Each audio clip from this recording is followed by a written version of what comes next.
Olá, bom dia, graça e paz, tudo bem? Hoje, sexta-feira, início do final de semana, e nós temos a oportunidade, mais uma oportunidade dada por Deus, para nós meditarmos na palavra de Deus. E hoje, o texto da nossa reflexão se encontra em o Salmo 40, de 1 a 5, que diz assim, ó: Esperei com paciência no Senhor, e ele se inclinou para mim, e ouviu o meu clamor. Tirou-me de um lago horrível, de um charco de lodo, pôs os meus pés sobre uma rocha, firmou os meus passos, e pôs um novo cântico na minha boca, um hino ao nosso Deus. Muitos o verão e temerão, e confiarão no Senhor. Bem-aventurado o homem que põe no Senhor a sua confiança, e não respeita aos soberbos, nem os que se desviam para a mentira. Muitas são, Senhor, meu Deus, as maravilhas que tens operado para conosco, e os teus pensamentos não se podem contar diante de ti. Eu queria anunciá-los e manifestá-los, mas são mais do que podem ser contados. Bom dia, Gleison Machado, bom dia, Flávia, bom dia, os irmãos estão chegando aí. E aqui o Salmo 40 é um testemunho do salmista. O salmista está testemunhando sobre perseverança na fé, em oração, experiência de oração e a resposta de Deus. Ele tá contando essa experiência dele, né? Quando ele fala, esperei com paciência no Senhor, ele quer dizer que a esperança, ou a esperança que se deve ter em Deus, não deve ser uma coisa instantânea. Nem sempre as respostas de Deus vêm para nós de forma instantânea.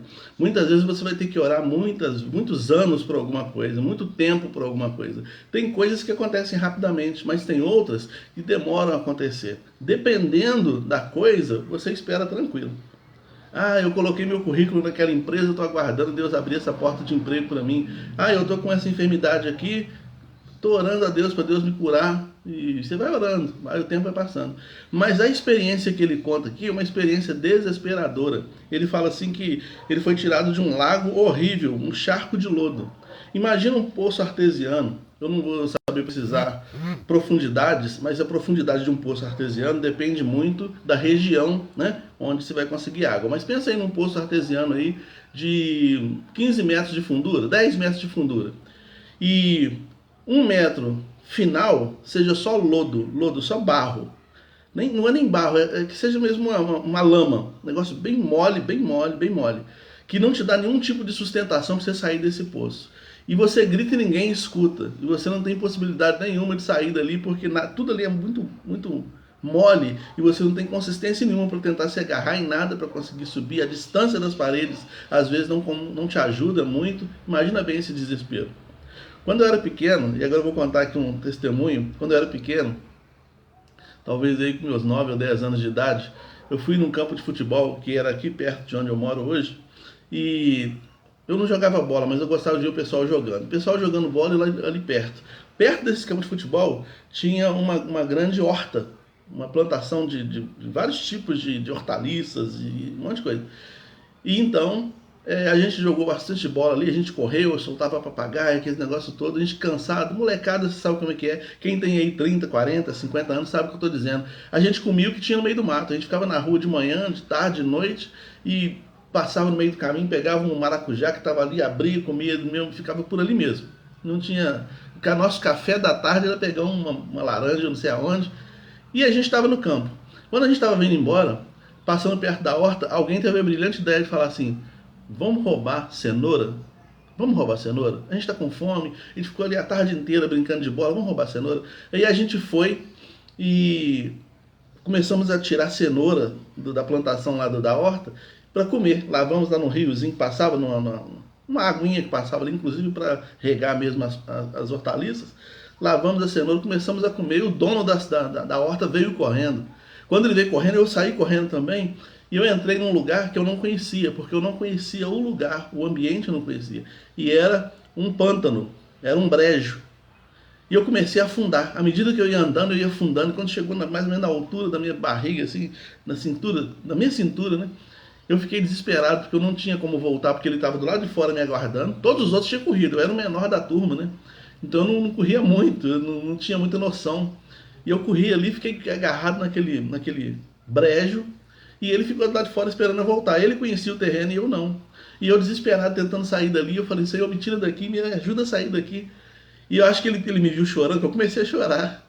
Ele me viu chorando e ele teve pena de mim, sabe? Aí ele virou as costas, saiu pra lá. Tipo assim, vou deixar você sair daí, não vou nem olhar, porque se eu olhar eu vou ter que fazer alguma coisa. Então ele virou as costas, eu saí daquele monte de lodo, todo sujo, da cintura para baixo, desesperado. Como eu era pequeno, acostumado a ver desenho animado, eu pensei, vai chegar um momento que isso aqui vai afundar tanto e vai me cobrir. Eu vou morrer aqui. E era assim que o salmista se sentia, né? Dentro de um pântano, dentro de um lodo, dentro de uma situação de difícil locomoção, difícil para sair. E aí ele fala assim, Deus me tirou dali. Deus me tirou desse momento, Deus me tirou dessa situação, Deus me tirou dessa situação. A fossa, no meu tempo, quando a gente era pequeno, a gente brigava com a namoradinha, a gente ficava na fossa, né? A fossa vem depois de uma decepção, qualquer tipo de decepção. Aí vem a fossa, que é um estado depressivo, um estado de dor de cotovelo, um estado para baixo, né?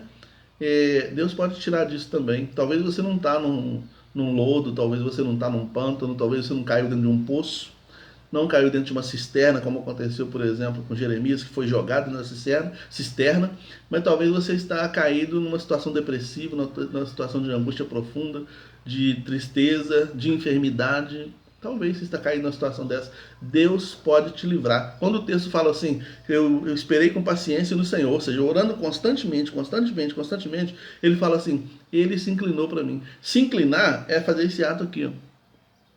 Muitas vezes quando você está numa palestra, uma pregação, alguém está falando alguma coisa, a parte interessante, quando você está ouvindo a palestra, alguma coisa, a parte interessante, você automaticamente se inclina para ouvir melhor, para compreender melhor. E ele está dizendo que Deus fez isso. Deus chegou mais perto para entender melhor, para ouvir melhor, para atender a sua oração, para atender o seu clamor que já estava sendo feito já há algum tempo. Entende? Então Deus está orando, Deus está ouvindo a sua oração, continue orando. Continue regando o céu com a sua oração, porque Ele pode te tirar desse laço, Ele pode tirar desse lago, Ele pode tirar dessa depressão, Ele pode te tirar desse pântano, desse poço, Ele pode te colocar em terra firme, num lugar onde você vai colocar o pé e vai falar assim, graças a Deus aqui está firme. Aqui está firme, aqui eu posso caminhar, né? E quando ele fizer isso, o texto fala aqui, ó, colocou um novo cântico na minha boca, um hino ao nosso Deus. Muitos verão e temerão e confiarão no Senhor. O cântico da alegria, o cântico da vitória, o cântico da anunciação da vitória de Deus, o cântico da anunciação da glória de Deus, o cântico que vai anunciar que Deus é bom e as suas misericórdias duram para sempre. O cantar é uma forma mnemônica, né? Uma forma de gravar informações. Muitas informações eram colocadas na cabeça do povo através de cânticos. É por isso que existe o livro de Salmos.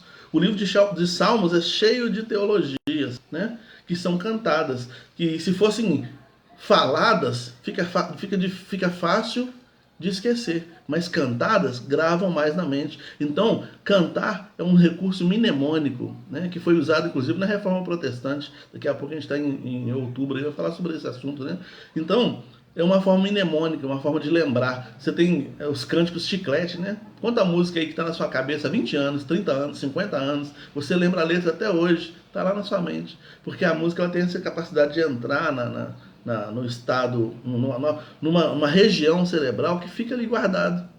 Fica perpetuado ali. E sempre aquelas informações voltam. Toda vez que você lembra daquela música, volta aquelas informações, leva a sua vida, a sua alma é enlevada para aquele momento, né? Talvez você lembre aí de uma música de 30 anos atrás, aí você pensa, naquele tempo aconteceu isso, aconteceu aquilo. Por causa da música, a sua alma foi levada lá naquele tempo de novo, você começou a lembrar de tudo.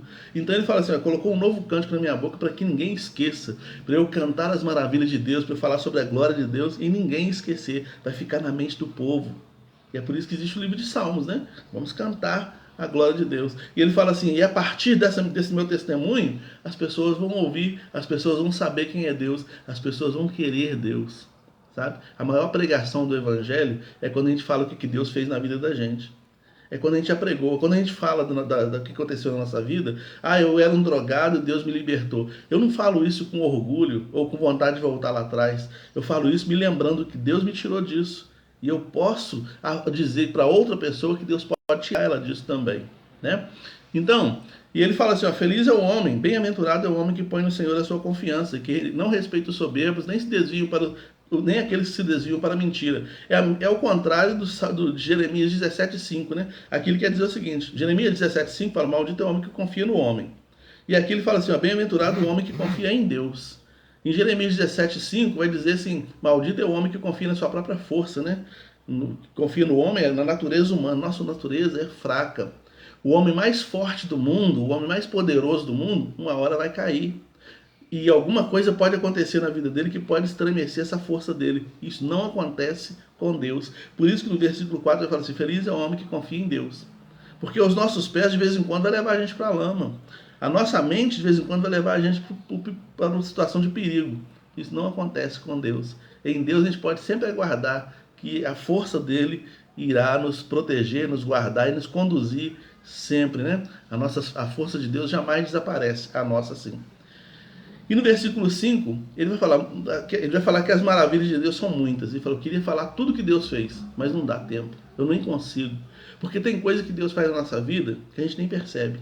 Tem coisas que Deus está fazendo na sua vida agora. Tem movimentações que Deus está fazendo agora no seu coração, na sua vida, na sua história, usando outros recursos que nesse momento podem estar distantes de você, mas está se aproximando para daqui a algum tempo a sua vida ser abençoada. Não dá para a gente contar tudo que Deus faz.